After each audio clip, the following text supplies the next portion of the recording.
அவர் சொன்னதும் பொய்யே பொய்யே, பூவையர் ஜாதகம் பொய்யே பொய்யே, கலைகள் சொன்னதும் பொய்யே பொய்யே, காதல் ஒன்றுதான் மெய்யே மெய்யே. புலவர் சொன்னதும் பொய்யே பொய்யே, பூவையர் ஜாதகம் பொய்யே பொய்யே. வீட்டில் அதிகம் பொய் சொல்றது மனைவிதான். அதுல எந்த ஆட்சேபனையும் இல்லை. போன வாரம் அசந்து தூங்கிட்டு இருக்கேன், என் வீட்டில் ஒரு திருடன் நுழைஞ்சிட்டான். அசந்தாதான் தூங்க முடியும் பெரியவரை. வீட்டு தொல்லையில எங்க அசந்து தூங்க முடியுது? திருடன் உள்ள நுழைஞ்ச உடனே என்ன பண்ணா, ஒரு பட்டன் கத்தி எடுத்தான். யோ எடியா பீரோ சாவிய அப்படின்னு கத்தியை என் வயிற்றுக்கிட்ட கொண்டாந்தான். உடனே ஓங்கி கோவம் வந்து ஓங்கி பலார்னு ஒரு அறை கொடுத்தேன். கன்னத்தில் கையை வச்சுக்கிட்டு கேட்டான், ஏயா அறையிறேன்னா, நீ தொழிலுக்கு பூச்சாடான்னு. நான் தொழிலுக்கு பூச்சின்னு உனக்கு எப்படி தெரியும் அப்படின்னா, பீரோ சாவி பொம்பளை கிட்ட இருக்குமா ஆம்பளை கிட்ட இருக்குமா? நீ என்கிட்ட பீரோ சாவி கேட்கும் போதே நீ தொழிலுக்கு பூச்சின்னு எனக்கு தெரிஞ்சு போச்சுறான். நான் படுத்திருக்கா என் பொண்டாட்டி, தலைவாணி கட்டியில் பீரோ சாவி வச்சிருக்கா. பீரோவில் 1000 ரூபா பணம் இருக்கு. நீ 500 ரூபா எடுத்துக்கிட்டு எனக்கு 500 ரூபா கொடுத்துட்டு போடான்னு. ஏன்னா நான் ரிட்டையர் ஆன பிறகு ஏன் ஏடிஎம் கார்டு அவ வாங்கி வச்சுக்கிட்டு டீ குடிக்க காசு கேட்டால் 3 ரூபா கொடுக்குறான். டீ 6 ரூபாடி அப்படின்னா ஆஃப் டீ குடி. இவங்கெல்லாம் எதுக்கு சாவியை பெண்கள் கையில் கொடுத்துருக்காங்கன்னு இப்போதான் புரியுது. திருடங்கூட சேர்ந்து கூட்டு, உனக்கு பாதி எனக்கு பாதின்னு இப்படி கூட்டு வச்சுட்டு பெண்கள் மேலே பழிய சொல்லிடுவாங்க. எனக்கு என்ன வருத்தம்னா, பீரோவுக்கு பூட்டு கண்டுபிடிச்சவன் இந்த பொண்டாட்டி பேசாம இருக்கிறதுக்கு ஒரு வாய்க்கு ஒரு பூட்டு கண்டுபிடிக்கலையே. பொண்டாட்டி வாய்க்கு பூட்டு போட்டா அப்புறமா நீ கொடுக்கிற திருநெல்வேலி அல்வாவை எப்படியா கொடுக்க முடியும்? நான் அல்வா கொடுத்த காலமெல்லாம் மலையேறி போச்சு. இப்ப அல்வா கொடுக்க முடியுமா இந்த வயசுல? அவங்க என்னமோ ஆம்பளைய தான் திருடங்கிற மாதிரி கதை விட்டாங்க. அதில் எங்கள் பக்கத்து வீட்டில் வீட்டுக்காரர், ஏன் சார் செட்டபில் இருந்து ஏண்டி பணம் எடுத்த? அவன் சொல்கிறா, இல்லை பையன் தான் எடுத்திருப்பான். அவன் எடுக்கலடி, நீ தான் எடுத்திருக்க. நான் எடுத்தேன்னு உங்களுக்கு எப்படி தெரியும்? அவன் எடுத்தானா ஒரு 10 ரூபாயா வைப்பான், நீ தான் வலிச்சு எடுத்துருவ. இதுலேருந்து என்ன தெரியுது? புருஷனை பொண்டாட்டிங்க பண்றதுல சட்டை, ஆனா அவங்களுக்கு பிடிச்சது புருஷனோட சட்டை. ஐயா, என்னைக்கு 3 முடிச்ச எங்க கழுத்துல கட்டிட்டாங்களோ நாங்க ஈருடல் ஓர் உயிர் ஆயிட்டோம். அவர் சட்டை எங்க சட்டை. அப்படி சொல்லாதீங்க. 3 முடிச்சு நாங்க எங்க போட்டோம்? 1 முடிச்சா நாங்க போட்டோம், 2 முடிச்சு எங்க கூட வரந்தவ போட்டா. ஆனா என் வீட்டுக்காரி ஒரு டெக்னிக் உள்ளவன். என் சட்டையிலேயே காசு எடுத்து என்கிட்டயே வட்டிக்கு விடுற ஒரே ஃபைனான்சர் என் பொண்டாட்டி தான். அதுல மூஞ்சிலே தெரியுது, நெத்திலே எழுதி ஒட்டி இருக்கு. ஈனா வானா என் நெத்தியில ஒத்தி இருக்கு. நான் இளிச்சவாயல்ல இந்திய வாக்காளன். ஆனா அந்த திருட போகவே இல்லை. மறுபடியும் கத்தி அடிச்சு, யோ அப்படின்னா, ஏண்டா உனக்கு தான் 500 ரூபா கிடச்சிருச்சு இல்லை, ஏன்டா மறுபடியும் கத்தி நிட்டுறேன்னு. ஒன்றும் இல்லை, உன் பொண்டாட்டி 100 பவுன் நகை வச்சுருக்கிறதா பேசிக்கிட்டு இருந்தாங்க. நான் இந்த வழியாக போகும்போது காதில் கேட்டேன், எடியா 100 பவுன்னா. நான் வீட்டுக்காரியை பார்த்து கேட்டேன், ஏண்டி வாங்கிட்ட ஏதிரி 100 பவுனு? 100 பவுன் ஏதிடின்னேன். அந்த பையன் வீட்டுக்காரி எய்த்த வீட்டுக்காரிட்ட பேசிக்கிட்டு இருந்திருக்கா. அக்கா அக்கா நான் 100 பவுன் வச்சுருக்கேங்க்கா, நான் தான் போட்டுக்கிறதே இல்லை. உன்னை எவன் போட சொன்னான்? 100 பவுனே இல்லை, 5 பவுன் கூட இல்லை. எய்த்த வீட்டுக்காரிக்கிட்ட பொய் சொன்னதுனால இந்த திருடன் அதை காதில் வாங்கிக்கிட்டு கத்தியில் என்ன குத்த வர்றான். இன்னும் கொஞ்ச நேரம் உயிரோடு இருக்கலான்னு ஆசைப்படுறேன். என்ன குத்த வர்றான்னா, வீட்டில் பொய் சொல்றது மனைவி. 1974 வருஷம் நவம்பர் மாதம் 20ஆம் தேதி தான் மண் அள்ளி நானே என் தலையில் போட்டுக்கிட்ட நாள். அது என்ன நாளுங்க? அது என்ன நாளுங்க? இந்த மண்ணாங்கட்டி தலையோட மணநாள். ஒரு பெண்ணை நீங்க மனைவியா ஏற்றுக்கிட்ட நாள் நாள். அப்படின்னு இதெல்லாம் சொல்லணுமா ஐயா? மண்ணாங்கட்டிய கட்டிக்கிட்ட நாள். ஆனா மணமேடையில் அன்னைக்கு நடந்த ஃப்ளாஷ்பேக்கை நினச்சி பார்க்குறேங்க. மணமேடையில் நான் காவாசி உட்காந்துருக்கேன், என் பொண்டாட்டி முக்காவாசி உட்காந்துருக்கான்.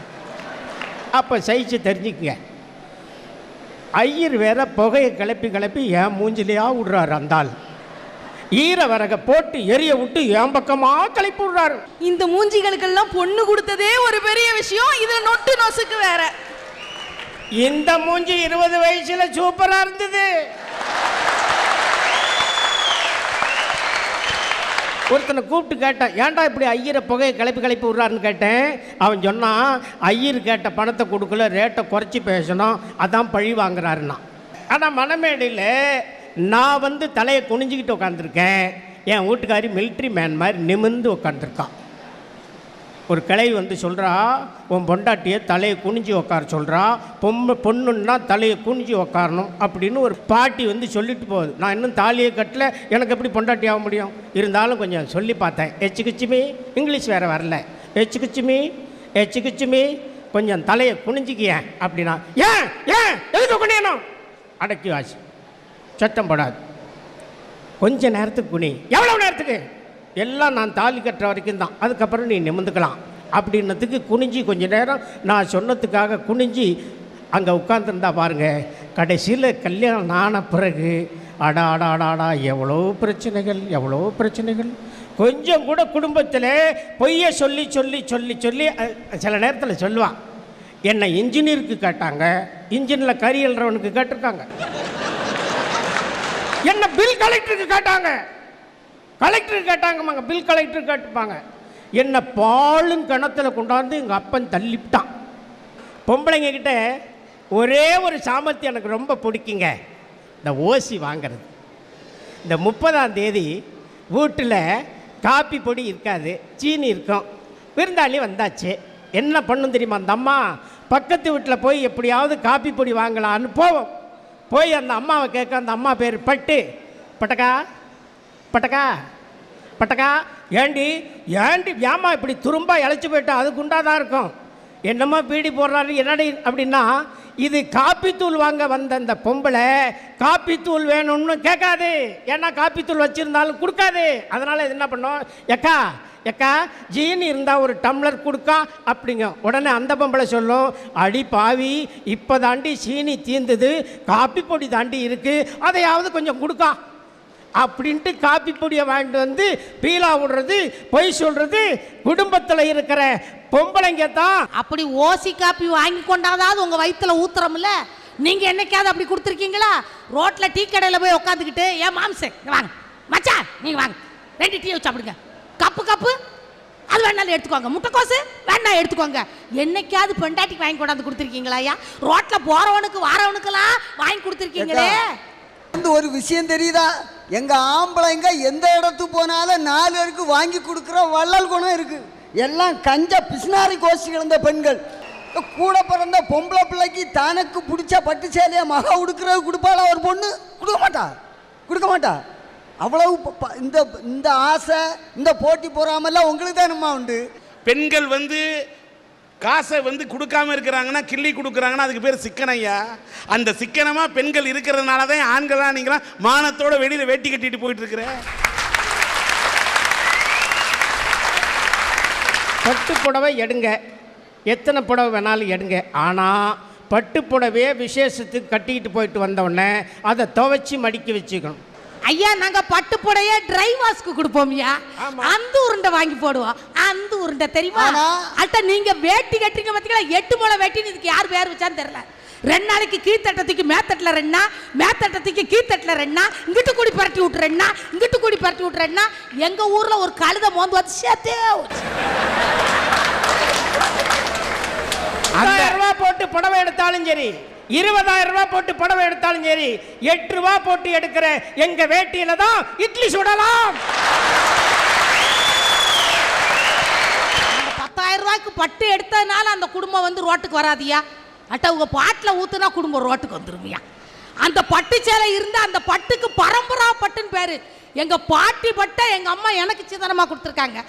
என் பட்டை என் பேத்திக்கு நான் சீதனமா கொடுப்பேன்யா. அல்ட்ட உங்க வேட்டி இருக்கையா, வேட்டி நாத்தம் முடித்த வேட்டி, அதுல இட்லி அடிக்க வேண்டியதே கிடையாது. இட்லி குக்கர் வந்துருச்சு. அப்படி ரேசா எண்ணெய் தடவி ஸ்பூன் எடுத்தா பஞ்சு பஞ்சா ஒட்டவே ஒட்டாது தெரியுமா? ஆனா அம்மா இதுல இருந்து என்ன தெரியுதுன்னா, பரம்பரையா பட்டு கட்டி நிறைய தாய்மார்கள் பூட்டிக்கது, பேத்திக்கது, பாட்டிக்கது, அம்மாவுக்கு பேத்திக்கதெல்லாம் கட்டினதுனால தான் டெங்கு காய்ச்சல் எங்க இருந்து உருவாகிட்டு இருந்ததுங்க. மர்மம் அங்கதான் வருது. வீட்டில் பொய் சொல்றது மனைவி தான். அதனால தான் நமக்கெல்லாம் ஃபேமிலி மேன்னு பேர். ஏன் பேமொழி முழிக்கிறதுனால நமக்கெல்லாம் ஃபேமிலி மேன் பேர். ஆகவே மனைவி தான் ஒவ்வொரு குடும்பத்திலையும் பொய் சொல்லி ஏமாளியா இருக்கிற பேமாளியா இருக்கிற எங்களை மாதிரி அப்பாவிகளை தொந்தரவு பண்ணிக்கிட்டு இருக்காங்கன்னு நான் சொல்ல வர்றேன் சார்.